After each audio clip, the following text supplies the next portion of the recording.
Hello po mga Kalingap, welcome back po sa aking YouTube channel, Kalingap Dan. So ngayon po ay ating interviewin po si Mr. Ron Official, ang kanyang pagbabalik dito sa Kalingap. Dahil alamin po natin kung ano po ang naging dahilan o mga pinagdaanan niya, kung bakit po siya nawala ng ilang buwan din po. So tara po, interviewin po natin siya mga Kalingap. So good morning Mr. Ron Official. Hi, good morning, Kalingap Dan. So kamusta? Eto, muling babalik at hindi naman talaga totally akong umalis. Bali, may nangyari lang kasi talaga sa buhay-buhay natin na Okay. So bago natin alamin yan, pwede ba magpakilala ka ulit sa mga hindi pa nakakakilala sa'yo? ayan, maraming salamat kay Kalingap Dan. Ako nga po pala si Mr. Ron Official. Ayan, isang Kalingap partners na alam ko naman po yung iba na solid Kalingap supporters ay kilala na po si Mr. Ron. Pero sa mga bago po, ayan, sana naman po supportahan niyo po muli ang aking munting channel, Mr. Ron Official. Searchable na po yan. And maraming salamat sa isang karangalan na ma-interview o makamusta ako ng isang Kalingap Dan. Wow, salamat din sa pagtanggap sa aking interview. Ayan, So, Sir Ron, ano ba ang nangyari or kamusta ka muna? ayan. So far so good. Pero yun nga, medyo nakaka-recover na ng pakonti-konti pero hindi naman as in talagang recover. Talagang Parang nag-move on. nag-move on pa lang kaya bumalik din ako. Naglilibang kumbaga. Naglilibang. So, bakit ba medyo matagal ka rin nawala na nakikita? Yun nga, ito, kukwento ko buong detalye para din po sa kaalaman ng lahat. Yan po, si Mr. Ron po ay talagang official ng Kalingap Partners mula po nung last 2021 pa, nung pandemic time, nandito na po kami. Kung tutusin ay second batch po kami. Kaya naman po ako nawala, hindi po ako umalis kasi may iba pong nagsasabi na iniwan ko na yung Kalingap. Naka-receive lang ako ng konting pera, lumaki na daw yung ulo ko, tapos ngayon daw hindi na ako bumabalik, hindi na ako paparamdam. Ayan, sa hindi po nakakaalam, si Mr. Ron po ay may pinagdaanan last December, Christmas Day yun, 23, na-aksidente po yung aking kapatid. At nangyari nun, nung na-aksidente siya, parang dead on arrival kasi, parang nangyaring ganun. Na-aksidente po siya sa motor, yung sumunod sa akin. Tapos ang nangyari po nun, December, umabot siya ng January, December 23, namatay din po yung kapatid ko. So, siya, na-aksidente sa pagmumotor? Nagkaroon ng banggaan? Banggaan talaga, as in banggaan sila na parang umabot lang ng 12 hours yung kapatid ko. At ang pinakamasakit noon na Kalingap Dan, yung buhay pala talaga napatunayan ko na talagang isa lang. Sa aking mga kamay, at ako yung kasama ng kapatid ko doon sa room na talagang yung huling paghinga niya na halos parang nauupos na ako ng kandila. Pero nakausap mo pa siya sa mga oras na yun? Oo, na mga oras na yun, nadala siya, na first aid siya, yun nga lang talaga parang nangyari ay internal bleeding. Nagkaroon ng bleeding sa loob na naging dahilan na pagbara ng mga ugat natin hanggang sa hindi na dumalo yung dugo. So, sorry.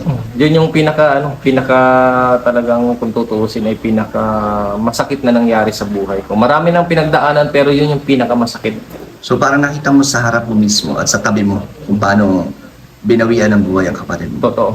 Grabe. Na talagang yung pagsigaw niya kasi. Yung pagsigaw niya na kuya, parang gusto niya humingi sa akin ng tulong talaga na parang inisip niya na kuya tulungan mo ako pero nagsalita na lang siya na kuya tapos sabi niya parang parang hindi niya kaya ganun. Tapos nangyari na nung paghawak niya sa akin sa ganitong kuya ganun. Yun na talaga nakita ko na parang unti-unti na siya nahihirapan ng paghinga na pinakamasakit talaga sa buhay ko na binawian ng buhay yung kapatid ko na talagang kita ko yung as in last na paghinga niya. Grabe. Talagang hindi mo makakalimutan Hindi ko makakalimutan. Pangyayaring yan sa buhay mo. At kami ay nakikiramay sa inyo, Mr. Ron Official. So ngayon, okay ka na ba? Kasi di ba medyo bago-bago pa yan, di ba ganong katagal? So ano na ang nararamdaman mo ngayon? So ngayon, Kalingap Dan, parang ang pakiramdam ko, nandyan lang yung kapatid ko eh. Parang pumunta lang siya sa malayo na parang inihintay ko na babalik. Pero minsan sumasagi sa isip ko na talagang parang wala na siya. Nung araw na yun parang wala lang, pero nitong parang pausad ng pausad yung araw, namimiss ko yung kapatid ko talaga kasi talagang magkasunod kami noon eh. Parang alam namin yung buhay namin sa isa't isa kumpara doon sa iba kong mga kapatid. Close ba kayo niyan? Oo. Talagang makikuya yan. Kuya, ganyan. Kuya, saka nung nag-aaral siya talagang ako rin naman yung sumuporta sa kanya. Pero tanggap mo naman ba ang nangyari ngayon sa iyong kapatid? Hanggang ngayon, parang nag-iisip pa rin ako na tanggap ko na parang ganun talaga na ang buhay ay iisa lang. Pero hindi ko matanggap na bakit sa murang edad.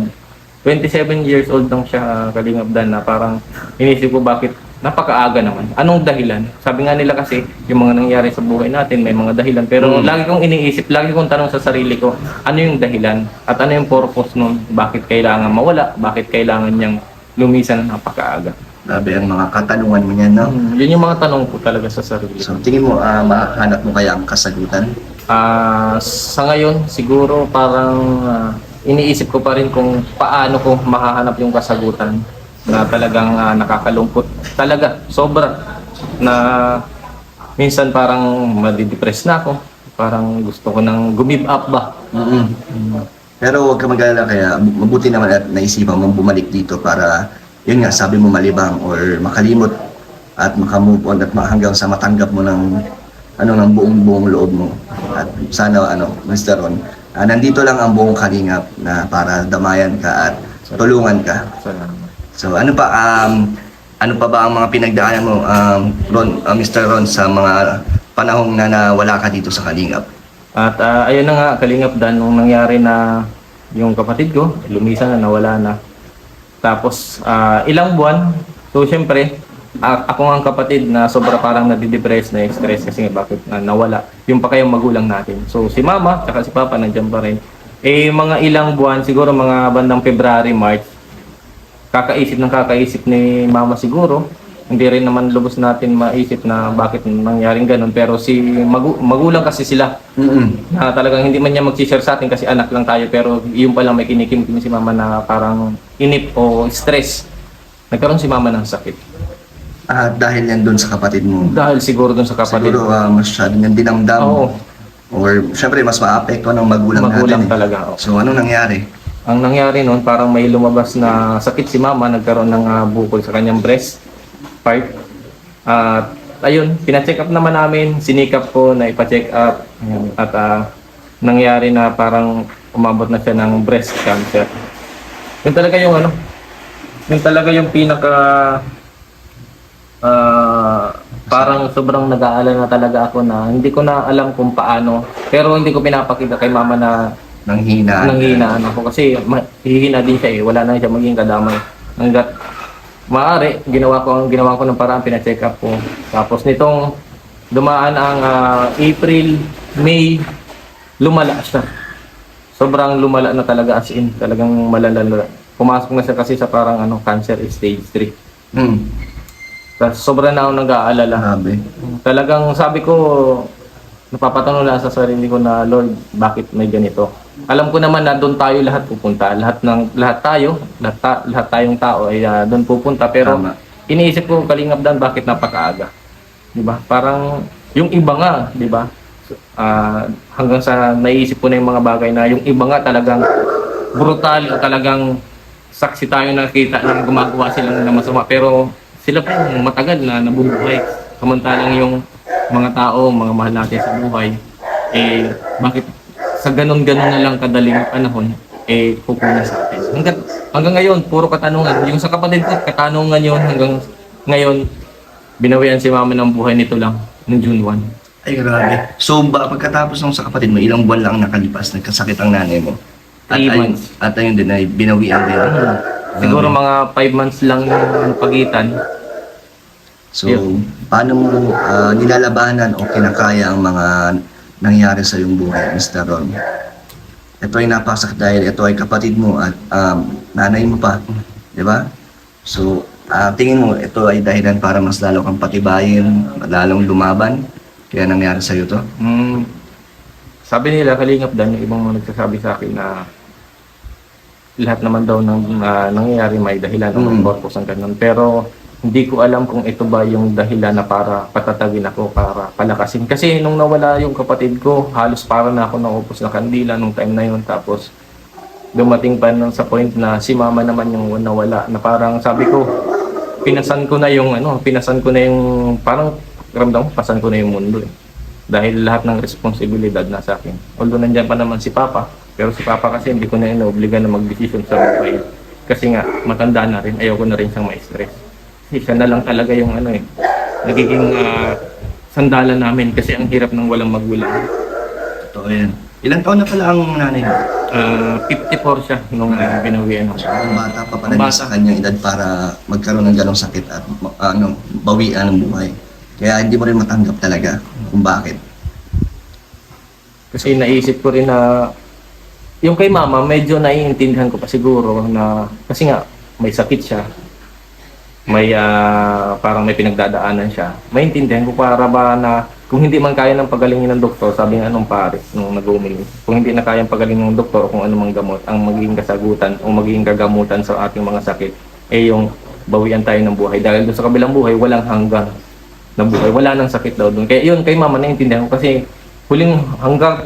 hanggang huling paghinga ni mama, nandun din ako sa ospital, hawak ko siya. Hanggang sa huling paghinga niya, nandun pa rin ako. Kaya parang sabi ko lahat na ata, ang linaw ng mga pangyayari sa isip ko na talagang ang buhay isa lang. Pag umistop na ng paghinga ang tao, wala nang second life. Sobra. Ano pang estado ng Kahit buhay ano mo? pang estado ng buhay mo. So anong mga ginawa mo pagkatapos ng mga pangyayari sa mga nangyari sa inyo ng pamilya mo, anong mga naging libangan mo, or ngayon bakit ka naisip bumalik dito? Ayun, Kalingap Dan, at nagpapasalamat din naman ako kay Kalingap Rob dahil nagpasabi ako sa kanya kung pwede ulit akong sumama o makabalik. Talagang hindi naman niya ako binihinggan, maya-maya nag-chat din siya. Sige bro, sama ka, tas nag-live siya na sige bro, Mr. Ron, kasama natin. Sobrang nagpapasalamat ako na talagang isang malaking karangalan talaga ng isang member ng Team Kalingap dahil nandyan sila. Nakaagapay, tumutulong, kahit nagiging busy man tayo paminsan-minsan pero nandyan pa rin, kaya salamat kay Kalingap Rob. Ngayon, naging libangan ko bro, itong mga nakaraang parang nilibang ko yung sarili ko, nag-travel ako. Kung makikita ng ibang mga viewers natin nasa Facebook, yun yung mga travel vlog ko, mga adventure, yun po ay libangan ko. Baka po iniisip po nila na masyado na akong nag-i-enjoy sa buhay. Yun po ay nagiging daan ko para ibsan o para ma-relax ko po yung aking sarili. Kasi mga Kalingap, papunta na po ako sa depression. Minsan kinakausap ko na lang po yung sarili ko. Ang lagi ko na lang inisip, yung aking asawa at yung aking anak. Yung mga kapatid ko. Sobrang hirap talaga. Sila na lang yung naging nagpabuhay kumbaga sa akin. Kasi papunta na ako sa depression talaga. Kinakausap ko yung sarili ko. Pag naliligo ako talagang doon ko binubuhos yung iyak ko. Ayoko magpakita na umiyak ako sa kanila. Kasi nga, parang inisip nila, mahina na si kuya, parang nawawalan na ng pag-asa. Mawawalan din sila ng pag-asa. Tama. Isipin mo na yung mga anak mo, yung mga umaasa din sa'yo. Yun. Siguro ang purpose talaga ng Mr. Ron is para ikaw ang tumayo at magpatuloy ng naiwan ng mama mo o ng kapatid mo. Kaya tibayan mo lalo ang iyong loob at sana ay huwag kang mapawala ng pag-asa sa buhay. So sabi mo, Kuya Ron, na kinakausap mo ang iyong sarili ng mga oras. So ano naman ang mga pumapasok sa isipan mo, mga katanungan mo? Yung time na yun, parang papakalayo-layo ako, nagra-rides ako kung saan dyan. Walang destinasyon, walang lugar na pupuntahan, basta mag-rides lang ako. Tapos pag mag-isa na lang ako, doon ko parang nililibang yung sarili ko, pero talagang doon ko naman naaalala lahat ng mga pinagdaanan namin, yung mga pangyari ng mga bata pa kami, yung mga memories namin nung pinapalaki kami ni mama. Doon ko naman lalo silang naaalala pag mag-isa lang ako. Tapos parang kinakausap ko yung sarili ko. Mabuti na lang talaga na hindi ako natuluyan na ma-depress kasi paano na hindi ko na talaga alam na minsan kinakausap ko yung sarili ko, nagtatanong ako, Lord, bakit napakaaga, bakit sila, bakit kami, bakit sa pamilya namin, puro bakit na lang araw-araw yung katanungan ko. Mabuti na lang at nandyan yung pamilya ko, nandyan din yung anak ko at yung aking mga kapatid na sila yung nagiging parang lakas ko na, Mr. Ron, kailangan mong maging matibay, kailangan mong maging malakas kasi may umaasa pa sa Tama. Sila rin ang naging dahilan mo Yan. para magising ka. Totoo. So ngayon, Sir Ron, ano ang nakikita mong paraan para tuluyan kang bumalik sa dati na matanggap ang mga nangyari sa'yo? Ayan, Kalingap Dan, siguro ang magiging paraan ko ay para yung libangin na yung sarili ko ulit na makabalik sa pagcha-charity, makabalik dito sa Kalingap. Para na rin ba, kasi nandito yung buhay ko talaga dati pa hindi pa, wala pang pangyayaring ganun ka bigat na problema sa pamilya namin, nandito na ako Dito na talaga yung buhay ko, sabi ko nga sa asawa ko, baka hindi na ako bumalik sa pagtatrabaho, nandito na ako, masaya ako dito Parang naging passion ko na to. Talagang dito na yung magiging buhay ko na nangyari, ang daming balakid, yung parang humadlang sa buhay ko, pero still dito pa rin pala ako babalik, kaya sobrang nagpapasalamat hindi lang sa mga viewers natin, lalo na sa mga family matubang, talagang nandyan po sila, si Kalinga Prab, si Kuya Bal, si Ate Edna. Sabi nga nila, walang masamang tinapay kay Kuya Bal, walang masamang tinapay sa matubang family. Wow, salamat. So, Mr. Ron, ngayon, meron bang pagbabago sa iyong pangarap sa buhay or goal mo sa iyong buhay? Ayun, nagkaroon ng pagbabago, pero kasi ang goal ko talaga yung maiahon ba sa kahirapan yung pamilya namin. Sabi ko nga, Lord, sana kung magtagumpay man ako, sana nandyan pa at malakas pa yung magulang ko. Pero ganun pa man, hindi ko na rin naman lubos na sinisisi pa ako, kumbaga nangyari na, ganyan na. So magpapatuloy ako. Magiging goal ko, kung dati ang goal ko ay magtagumpay, tibayan at lakasan ko ang loob ko. Ngayon, sisipagan ko pa, lalakasan ko pa yung loob ko, titibayan ko pa dahil may mga nagtitiwala sa akin. Tulad sa inyo, sa Family Matubang, sa mga viewers, na muli akong nakabalik. Salamat naman at marami pa rin po pala talaga naghihintay kay Mr. Ron Official. Hindi mo lang nararamdaman o nakikita yung mga sumusuporta sa iyo, pero nandyan sila. Nandyan sila. Salamat din, Mr. Ron. At ngayon, Mr. Ron, meron akong isang katanungan. Kung merong pagkakataon na ibalik yung mga oras na dumaan sa iyo sa mga nakaraang araw, sa mga nakaraang taon, ano yun at bakit? Siguro yung yung masaya ako na nandito, tapos kumbaga nabibigyan ko ng sustento o nabibigyan ko ng yung pangangailangan ng kapatid ko, ni na mama, ganyan.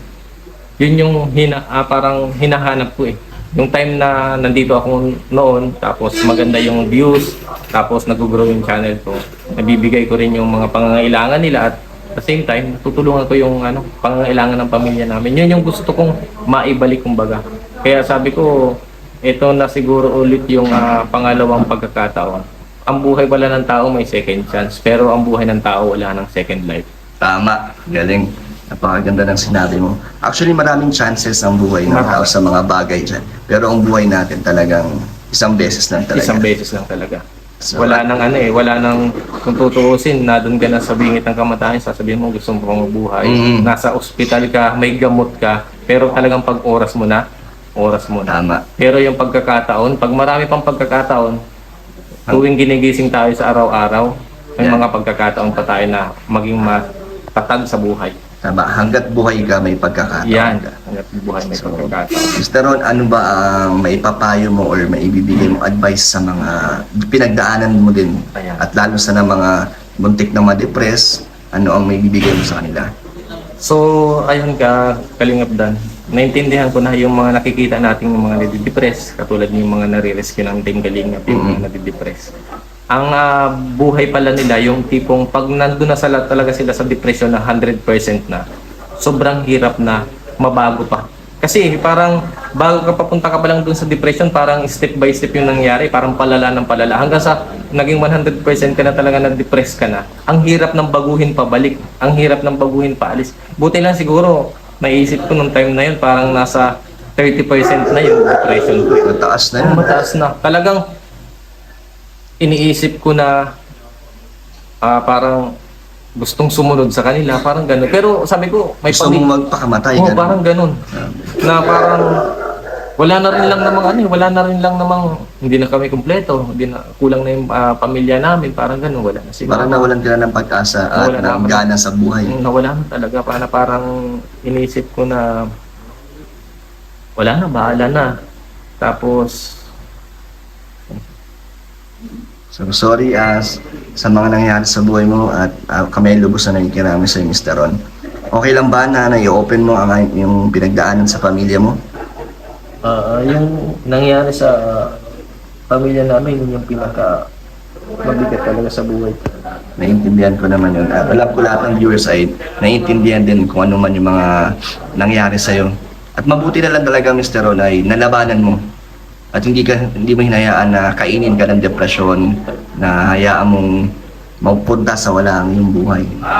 So, Talagang inisip ko yung pamilya ko, mga kapatid ko. Hindi pa naman totally talagang yung isip ko talagang makawala na eh. Parang inisip ko yung anak ko, yung asawa ko, mga kapatid.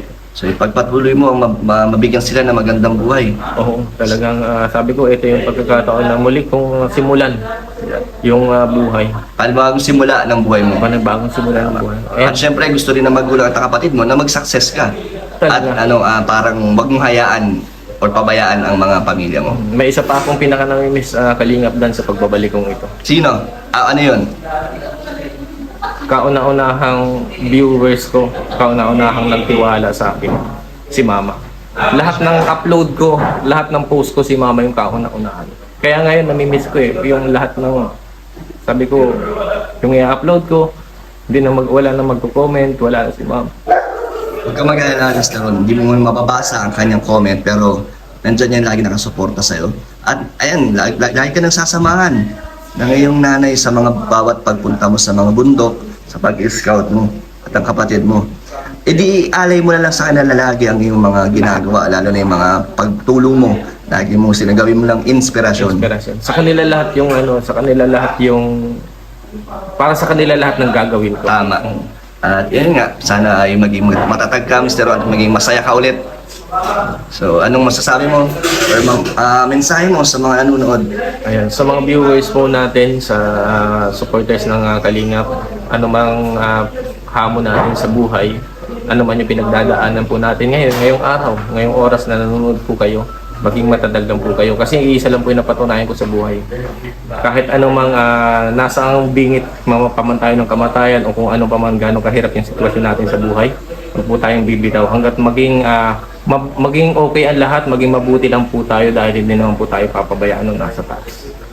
Salamat, Mr. Ron. At anong mensahe mo kala Kuya Bal, Tita Edna at Kalingap Rab? Ayan, salamat po. Unang-una siyempre kay Kuya Bal na naging ama o haligi ng Kalingap, kay Ate Edna at kay Kalingap Rab na talagang nandyan sila. Bagamat minsan may mga pagkakataon na may mga nasasabi yung ibang viewers, nagiging busy lang po sila. Siyempre may mga sarili din po silang buhay, may mga pamilya din po sila. Kaya ang tingnan na lang po natin, yung pagbasihan na lang natin yung nagawang kabutihan ng mga tao. Huwag na natin sa 100, kasi nangyayari sa 100% na nagawa mo, isang pagkamali mo lang, back to zero kayo. Yun ang makikita. Yun yung makikita. So hindi natin alam na may nabasa din ako na kapwa Pilipino mo rin ang magpapababa sa'yo, magda-down sa'yo. Kasi ang hirap po ng gano'n. Kaya salamat po sa Family Matubang na nandyan pa rin, nakasuporta kahit dati pa. At doon sa mga lahat ng tumulong po sa akin, nagpapasalamat rin po ako nung time na nakaburol po yung kapatid ko, si Mama. Ay nandyan po si Kuya Bal, nagkaroon din po siya ng parang fund para po sa akin. Salamat sa mga nag-abot ng tulong. Kung mapapanood niyo man po ito, ayan, ako na po ang magpapasalamat ng lubos sa inyo pong paggabay, pag-aagapay sa akin na hanggang sa nakasurvive ako na hindi ko alam, sabi ko parang panaginip itong nangyayari nito sa akin. Kasi nga nandito ulit ako, nakatungtong ulit ako sa Kadaet, nandito ulit ako sa Team Kalingap na hindi ko alam na ako'y makakabalik ng buo o makakabalik ng as in magsimula ulit. Kaya salamat po talaga sa lahat ng sumuporta sa aking munting channel, Mr. Ron Official. Isa lang po yung goal ko, yung pagtangumpayan, yung mga pangako, yung mga pangarap ko para sa aking pamilya. So ayun, Mr. Ron, maraming salamat. Thank you, Kalingap Dan. Thank you at Pasensya na kayo, pasensya ko na. At medyo naging talaga ako kasi hindi nandito pa, sariwa pa pero nakukover naman ng mga araw-araw kong ginagawa. sana ay tuluyan ka ng makamove on o makalabas. Makalabas. Di ba? Oo. So yun, Mr. Ron, sana ay makita ka namin na matagal dito. Thank you. Maraming salamat, thank you. Mga kalingap, na-interview na po natin si Sir Ron. At ayun po, nalaman na natin ang mga pinagdaanan niya at mga nangyari sa kanyang buhay. Itong mga nakarang buwan na nagdaan. So, salamat po sa mga nakinig at nanood po sa aking interview. Patuloy lang po natin sanang suportahan si Mr. Ron Official sa kanyang pagbabalik at pagpapatuloy po bilang isang kalingap. So, thank you po mga kalingap. Salamat po sa mga nanonood and God bless po sa inyo.